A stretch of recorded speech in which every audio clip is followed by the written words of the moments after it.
Assalamualaikum warahmatullahi wabarakatuh. Salam jumpa kembali bersama saya Anjera Ari Susanto. Nah, teman-teman sekalian, alhamdulillah kita sudah memasuki 10 hari terakhir di bulan Ramadan, di mana tentunya hanya karena nikmat Allah semata kita bisa sukses ya berjalan sampai saat ini. Saya berharap teman-teman semua masih diberikan semangat ya, karena mendekati hari H, kalau kita bicara masalah lomba, seseorang sudah mendekati dengan hari finish, dia harus jauh lebih semangat supaya apa? Supaya betul-betul nanti memenangkan finishnya dengan skor terbaik ataupun misalnya dia mendapat prestasi yang paling baik. Nah, teman-teman semua, di kesempatan yang sederhana ini ya kita mau menyampaikan sedikit materi tentang dari sebuah buku ya, awalnya dari sebuah buku inspirasi. Ini adalah buku panduan pengguna Persatuan Pengguna Pulau Pinang, buku tentang halal dan haram. Saya mendapatkannya di Panbil di Batam pada waktu saya mengikuti training pengobatan tradisional HPA itu, pengobatan bekam di 13 Juni tahun 2006. Nah, teman-teman sekalian, saya sangat terperangah ya dengan isi buku ini karena saya pada waktu itu masih awal-awal masuk dunia terapis tradisional ya. Saya basicnya dari psikologi gitu kan, ya, jauh dari hal itu, tapi kemudian saya tertarik dengan konsep pengobatan tibun nabawi yang disampaikan oleh Tuan Haji Ismail bin Haji Ahmad ya. Beliau juga salah satu guru dari Tuan Haji Ismail bin Ustadz Haris Mujahid rahimahullah, mohon maaf tadi keliru menyebutkan. Nah, beliau adalah seorang guru ya, seorang pakar tibun nabawi yang senantiasa mengingatkan tentang bagaimana kaum muslimin sekarang dihadapkan pada satu problematika yang selain ada banyak penyakit-penyakit yang tidak didapati kesembuhan, namun di satu sisi adalah bagaimana mekanisme pengobatan sekarang ini malah justru tidak berkesesuaian dengan ciri khas kaum muslimin itu sendiri. Salah satunya adalah bagaimana pengobatan sekarang itu masih sangat kurang kesadarannya dalam hal memperhatikan aspek halal dan haram. Nah, salah satu yang dibahas di buku ini adalah awalnya dijelaskan ya tentang bagaimana hari ini kaum muslimin itu berkenaan dengan babi ya, dengan produk turunan babi yang Masya Allah itu sudah masuk ke banyak aspek ya, mulai dari faktor makanan, dari faktor minuman, dari biskuit, dan nah spesifik yang kita bahas ada di halaman 100, ini halaman berapa ini?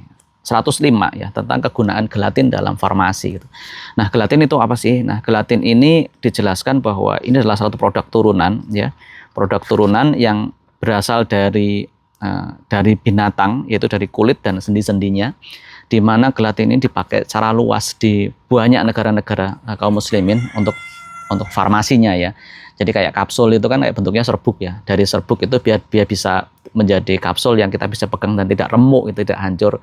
Kemudian begitu kena ludah atau air tidak langsung pecah, itu dikasih gelatin dan tentu ada tambahan zat yang lainnya. Tapi salah satu aspek perekatnya yang menjadi dia itu mampat dan bisa jadi kayak kapsul yang kita kenal sekarang, itu salah satu elemennya adalah gelatin. Lalu misalnya ada kapsul yang serbuk ya, di dalamnya langsung kita buka itu bisa, kemudian ada yang sekarang ada bentuknya soft gel dan sebagainya. Nah, banyak varian turunan dari gelatin ini yang masuk ke dunia pengobatan. Yang jadi permasalahan adalah seberapa banyak sih produsen gelatin yang halal gitu. Kebetulan saya pernah bertemu di Surabaya ya, di Sidoarjo ada salah seorang ahli yang dia tuh menekuni di bidang pertulangan, dia seorang peneliti yang bisa salah satunya bagaimana beliau menceritakan begitu sulitnya untuk mencari bahan yang halal untuk beliau membuatnya kolagen ya. Itu juga salah satu bagian dari hewan ya, dari tulang dan sebagainya.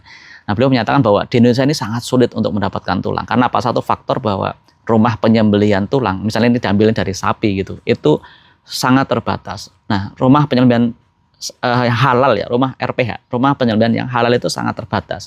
Nah, di RPH ini dia sebagai produsen berebut dengan industri yang lain. Misalnya mohon maaf ya, yang ngambil tulang kan nggak hanya pabrik farmasi, tapi misalnya kayak bakso itu untuk kuahnya juga ngambil tulang.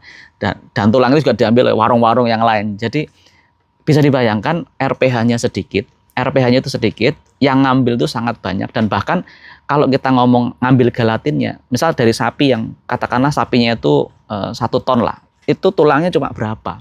Nah, itu sudah direbutkan, dan kalau nanti diekstraksi atau bahasanya diolah lah, itu hanya menghasilkan beberapa kilo saja dari produk misalkan kolagen ataupun gelatinnya.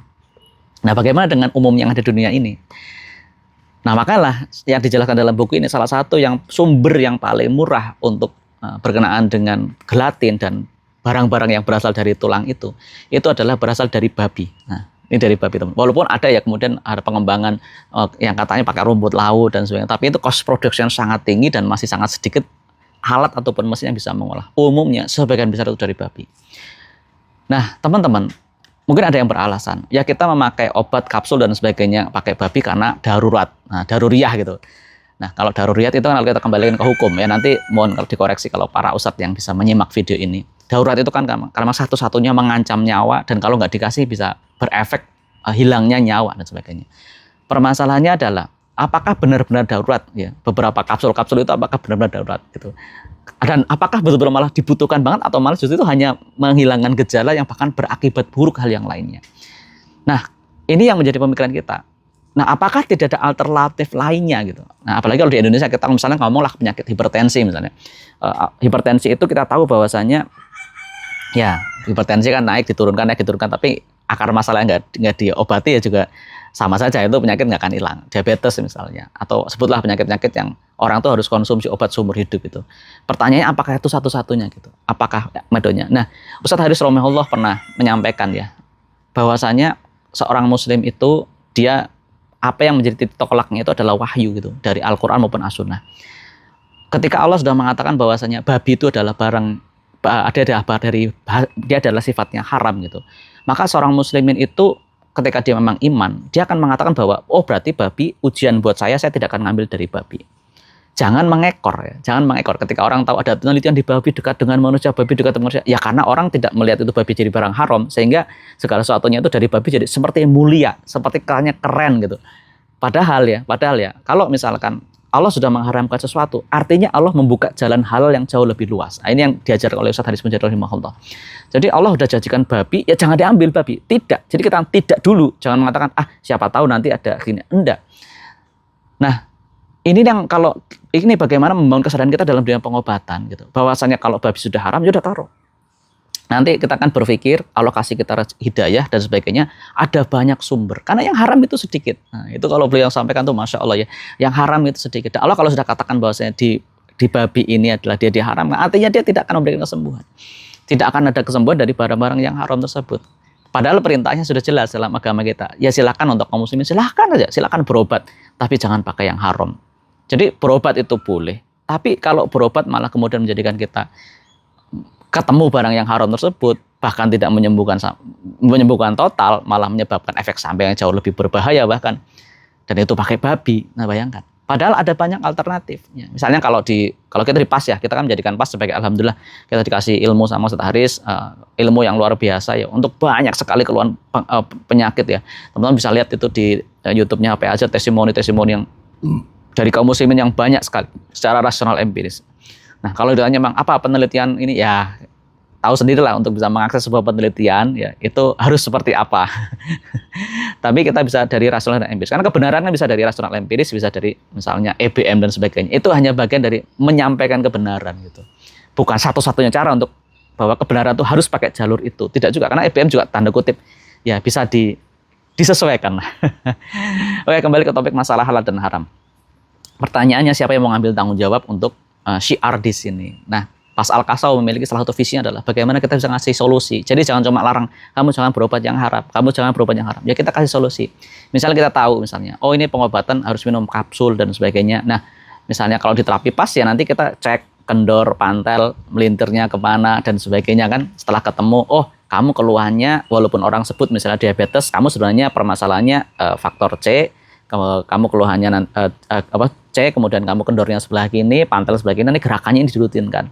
Bismillah sudah banyak sekali, mulai dari keluhan autoimun, diabetes, sampai keluhan yang ringan-ringan seperti migrain, faktor misalnya emah, sesak napas, asma dan sebagainya. Itu bismillah bisa pulih bahkan sekarang tanpa minum obat lagi. Ada juga yang misalnya awalnya minum obat berpuluh-puluh dalam sehari, sekarang cuma tinggal 1 dan itu pun kalau pas dibutuhkan banget itu. Nah, ini kan bagaimana kita bisa meminimalisir kaum muslimin terkontaminasi dengan hal-hal yang kita katakan tadi tidak jelas halal dan haramnya. Saya tidak mengatakan semuanya haram, tapi kalau memang itu halal ya buktikan aja itu halal gitu kan. Karena apa? Ya ini kita negara muslim loh, tapi kita tidak berdaulat halal gitu. Bahkan di negara muslim ini, mohon maaf ya, yang disertifikasi malah halalnya kan aneh.